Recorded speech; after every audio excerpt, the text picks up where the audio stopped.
அனைவருக்கும் வணக்கம். இந்த பதிவில் நம்ம பார்க்க போகிறது வேர்ஹவுஸ் சேஃப்டி.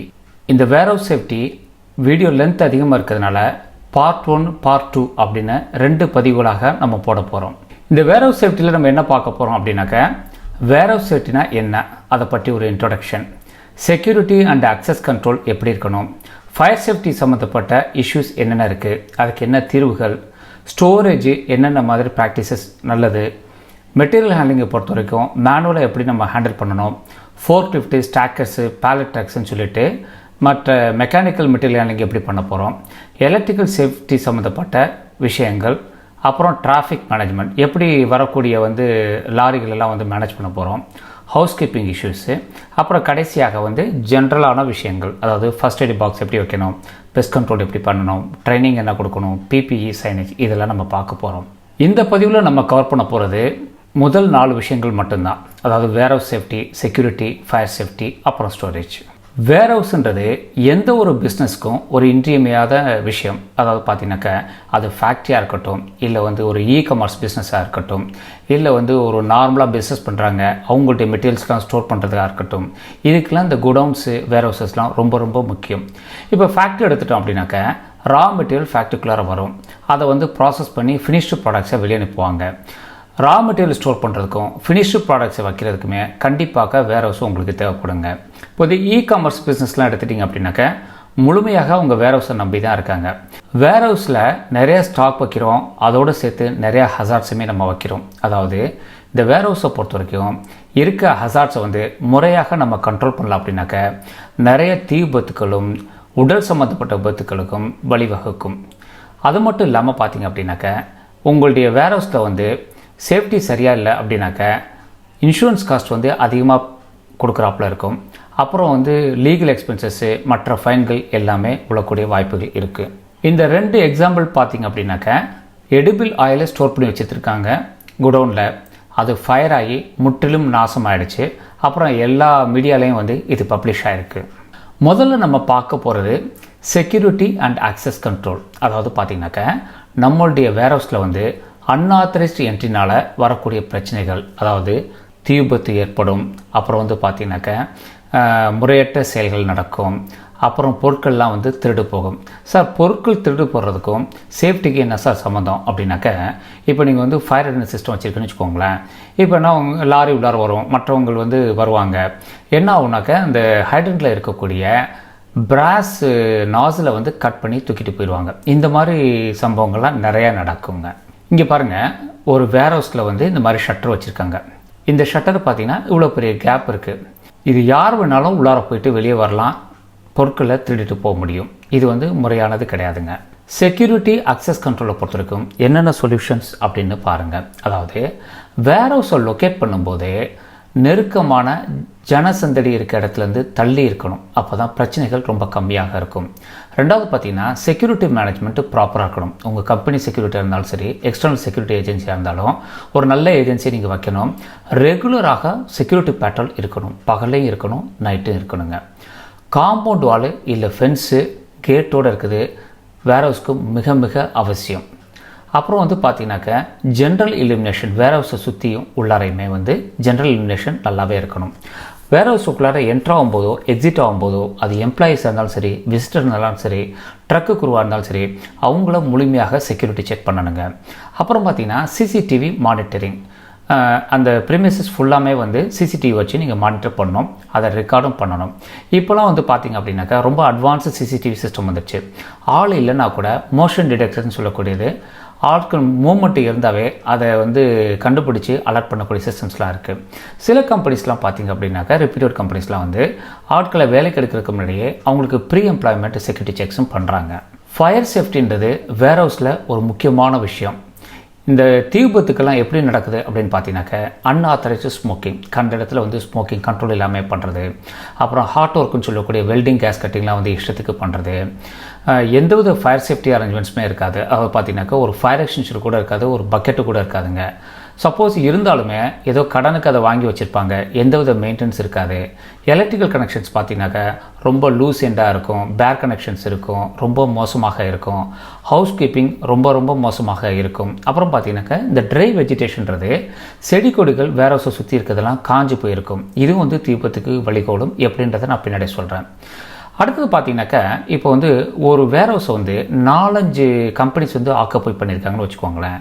உங்களுடையது பக்காவாக வச்சுருக்கலாம். அதாவது பக்கத்து வேர்ஹவுஸில் இருக்கிறவர் வந்து ஒரு ஃப்ளேமபிள் மெட்டீரியல் ஸ்டோர் பண்ணியிருக்காரு, சேஃப்டி சரியில்லைன்னா அங்கே ஏற்படக்கூடிய தீபத்துகளும் உங்களை பாதிக்கக்கூடிய அபாயங்கள் இருக்கிறதுங்க. இங்கே பாருங்கள், எலக்ட்ரிக்கல் கனெக்ஷன்ஸ் எப்படி இருக்குன்னு பாருங்கள். இதனால தீபத்துக்கள் நடக்கும். ஹவுஸ்கீப்பிங் ரொம்ப மோசமாக இருக்குது. இந்த 3வது படம் மேலே இருக்க படம் பார்த்தீங்கன்னா ஹாட் சர்ஃபேஸ்னு கொடுத்துருக்கோம். இங்கே வந்து பார்த்தீங்கன்னாக்கா ஹாலஜன் லேம்ப் வந்து 1000 வாட்ஸ் வந்து வச்சுருக்காங்க. இதை வந்து இந்த ஜன்னல் கதவு சாத்தும் போது என்னாவது அப்படின்னாக்கா அதில் வரக்கூடிய ஹீட் வந்து பட்டு இந்த ஜன்னல் கதவே வந்து கருகி போயிடுச்சு. கீழே இருக்கிறது பார்த்தீங்கன்னாக்கா ஆயிலி ரேக்ன்றது ஒன்றும் கிடையாது. அதாவது உங்கள் இதில் லூப் ஆயிலோ மற்றதோ வந்து தொடச்சிட்டு போடக்கூடிய துணி வந்து அக்யூமுலேட் ஆகிருந்துச்சு அப்படின்னாக்கா அதே வந்து செல்ஃப் இக்னிஷன் டெம்பரேச்சரை ரீச் பண்ணி தானாக பற்றி எரியும். அதுக்கு தனியாக எக்ஸ்டர்னல் இக்னிஷன் சோர்ஸ் எதுவுமே தேவைப்படாதுங்க. அடுத்தது பார்த்தீங்கன்னா ட்ரை வெஜிடேஷன், அதாவது உங்கள் வேர்ஹவுஸை சுற்றி செடி கொடிகள் வந்து வளர்ந்துருக்கு. இதனால என்ன ஆபத்துன்றதை நம்ம பின்னாடி பார்ப்போம். அடுத்ததாக ஸ்மோக்கிங். நீங்கள் வந்து ஸ்டோர் பண்ணி வச்சுருக்கீங்க, ஃப்ளேமபிள் மெட்டீரியல் இருக்குது, இல்லை ஒரு பேப்பர் வந்து ஸ்டோர் பண்ணி வச்சுருக்கீங்க அப்படின்னாக்கா ஸ்மோக் பண்ணும்போது தீபத்துக்கள் ஏற்படுங்க. இங்கே பாருங்கள், ஃபயர் எக்ஸ்டிங்ஷரும் அண்டு ஃபயர் பக்கெட்டும் எந்த லட்சத்தில் வச்சுருக்காங்க அப்படின்றது பாருங்கள். இதை வந்து தீ அணைக்க பயன்படுத்துகிறாங்களா இல்லை வந்து பொருட்களை வந்து அதை வைக்கிறதுக்காக பயன்படுத்துகிறாங்களா, அது நமக்கே தெரியாதுங்க. இங்கே பார்த்தீங்கன்னா முதல் படம் ஃபயர் எக்ஸ்டிங்ஷர் வச்சுருக்காங்க, அதை மெயின்டைன் பண்ணதே கிடையாது. அது அதை விட ரொம்ப மோசங்க. 2வது 3வது படம் பார்த்தீங்கன்னாக்கா தீயணைப்பு கருவிகள் வச்சுருக்காங்க, ஆனால் ஒரு அவசரத்துக்கு அதை உபயோகப்படுத்த முடியாது, இடர்பாடுகள் இருக்கிறது. இந்த படம் பார்த்தீங்கன்னாக்கா ஃபயர் பாக்ஸ் இருக்குது, ஆனால் உள்ளார நாசிலோ இல்லை ஹோஸோ எதுவுமே காணோம். இது வந்து அக்சஸ் பண்ணுறதுக்கும் வழிகள் இல்லை. கீழே இருக்க படம் பார்த்திங்க அப்படின்னாக்கா ஒரு பேப்பர் குடோனில், பழைய பேப்பர் குடோனில் வந்து கேஸ் கட்டிங்கு வெல்டிங் பண்ணிகிட்ருக்காங்க, எந்தவித கண்ட்ரோலும் இல்லாமல். இதனாலையும் தீபத்துக்கள் ஏற்படுங்க. இந்த இடது பக்கம் இருக்க படம் பார்த்தீங்க அப்படின்னாக்கா ஆக்சுவலி ஒரு டாய்லெட், டிரைவர்ஸ் போகக்கூடிய டாய்லெட்டு. இந்த டிரைவர்ஸ்லாம் என்ன பண்ணுவாங்க, டாய்லெட்லாம் யூஸ் பண்ணும்போது அங்கே வந்து ஸ்மோக் பண்ணுவாங்க. ஸ்மோக் பண்ணும்போது என்ன நடக்கும் அப்படின்னாக்கா அவங்க பீடியோ சிகரெட்டோ குடிச்சிட்டு வெளியே போடும்போது அதனால தீபத்துக்கள் நடக்கும். அதனால் டாய்லெட் வந்து காம்பவுண்டை ஒட்டி வேர்ஹவுஸை தாண்டி இருக்க வேண்டியது மிக மிக அவசியங்க. ரைட் சைடு பார்த்தீங்க அப்படின்னாக்கா செடி கொடிகள் வளர்ந்துருக்கு. இதனால் என்னங்க சார் பிரச்சனை அப்படின்னு பார்த்தீங்கன்னாக்கா இதனால் பாம்பு மற்ற இன்செக்ட்ஸ் எல்லாமே உள்ளார வருங்க.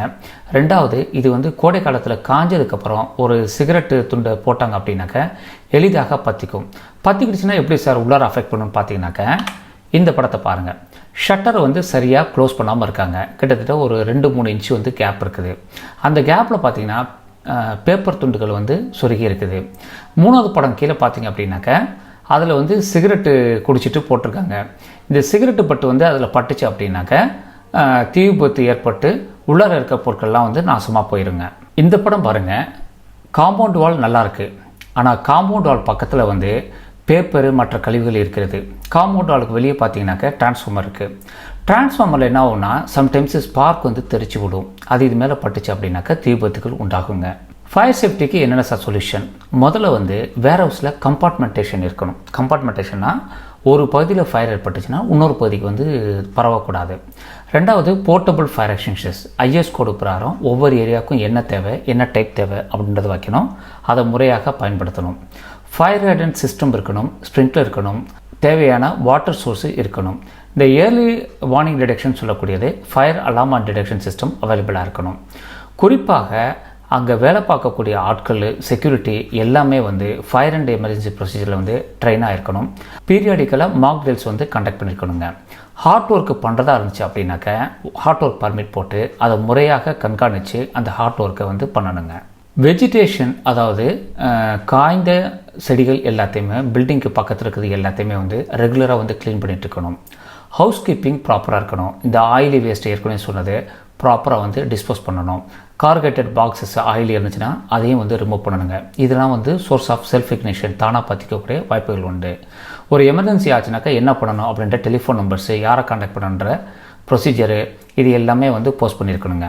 இங்கே பாருங்கள், ஃபயர் எக்ஸ்டிங்ஷர்ஸை வந்து முறையாக வச்சு நல்லா பராமரிச்சிட்ருக்காங்க. ஸ்மோக்கிங்கை வந்து நம்மளால் கண்ட்ரோல் பண்ணுறது ரொம்ப கஷ்டம். அதனால் என்ன பண்ணலாம் அப்படின்னா டாய்லெட் ஒன்று தனியாக காம்பவுண்ட் பக்கத்தில் வச்சு ஸ்மோக்கு இந்த இடத்துல பண்ணுங்க அப்படின்னு சொல்லிட்டு புகைப்பிடிக்கும் சொல்லிட்டு ஆத்தரைஸ்டு ஸ்மோக்கிங் பிளேசஸ் நம்ம கொடுத்துடலாம்.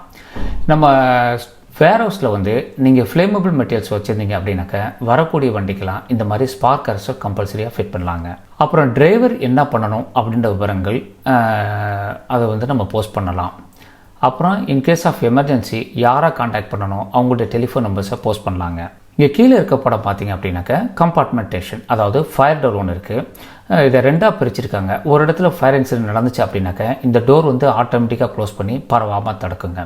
இந்த மேலே இருக்க படமும் ரைட்டில் இருக்க படமும் பெரும்பாலான இடத்துல நீங்கள் பார்த்துருக்க மாட்டீங்க. இது வந்து இன்ட்ராக் ஃபயர் ஸ்ப்ரிங்க்லர்னு சொல்லுவாங்க. அதாவது நார்மலாக ஃபயர் ஸ்ப்ரிங்க்லர்லாம் பார்த்தீங்கன்னாக்க சீலிங்கில் வச்சுருப்பாங்க. ஏதோ ஒரு ஃபயர் ஆச்சு அப்படின்னாக்க மேலேருந்து தண்ணி கொட்டும்.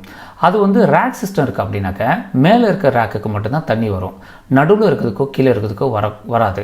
அதனால் இன்ட்ராக் ஃபயர் ஸ்ப்ரிங்க்லர்னு வச்சுருக்காங்க. இது வந்து ஒவ்வொரு ரேக்குக்குமே வாட்டர் வந்து ஸ்ப்ரிங்க்லர் பண்ணுங்க.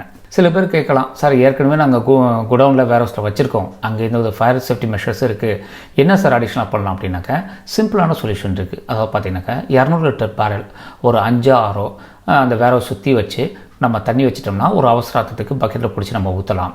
ரெண்டாவது பார்த்தீங்கன்னாக்க ஒரு டேங்கோ இல்லை பெரிய தொட்டியோ கட்டி அதில் வந்து தண்ணியை வந்து ரொப்பி வச்சிடலாம்.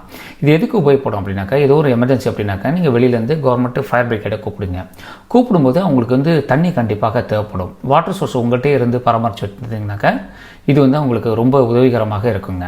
இங்கே பாருங்கள், ஒரு குடவுனில், அதாவது வெளியிலேருந்து பாம்பு பூச்சிகள் எதுவும் உள்ளார வராமல் இருக்கிறதுக்காக ட்ரை வெஜிடேஷன் எல்லாம் ஆபத்து ஏற்படக்கூடாதுன்றதுக்காக ஒரு கட்டையே கட்டி வச்சுருக்காங்க.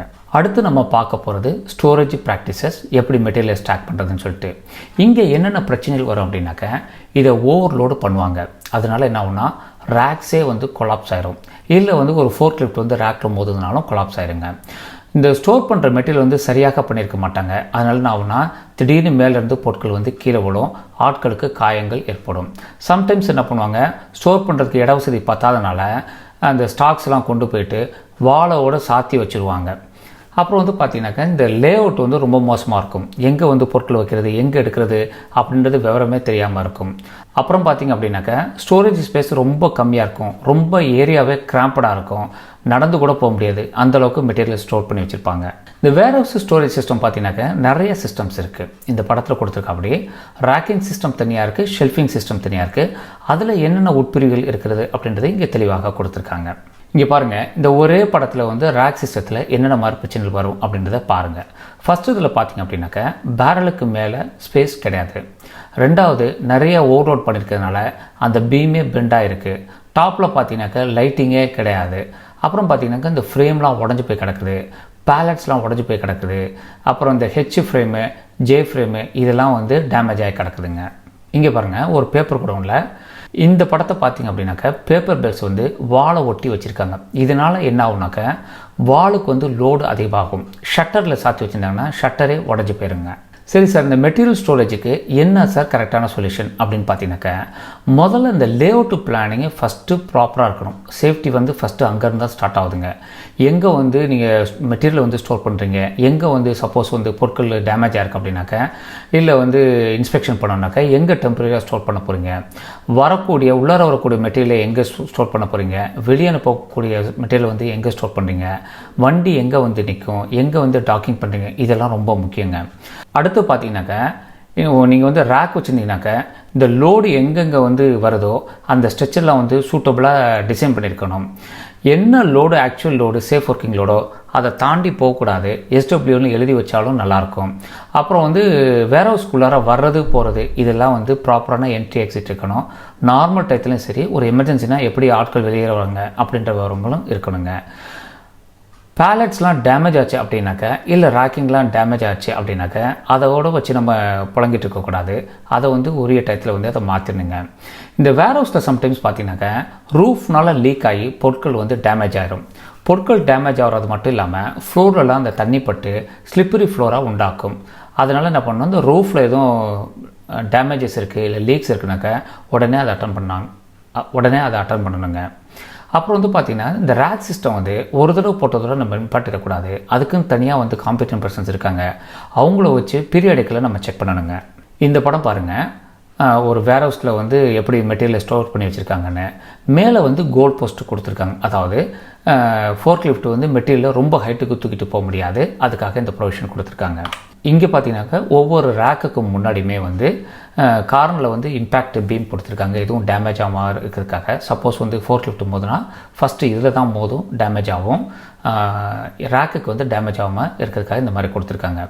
சம்டைம்ஸ் வந்து ரேக்கை வந்து மேனுவலாக யாரும் அக்சஸ் பண்ணக்கூடாது அப்படின்றதுக்காக இந்த மாதிரி ஃபென்ஸும் கொடுத்துருக்காங்க. இங்கே பாருங்கள், இந்த 2 ரேக்குக்கு நடுவில் நல்ல இடம் கொடுத்துருக்காங்க ஆட்கள் போயிட்டு வர்றதுக்கு, ஃபோர்க் லிஃப்ட்டு போயிட்டு வர்றதுக்கு.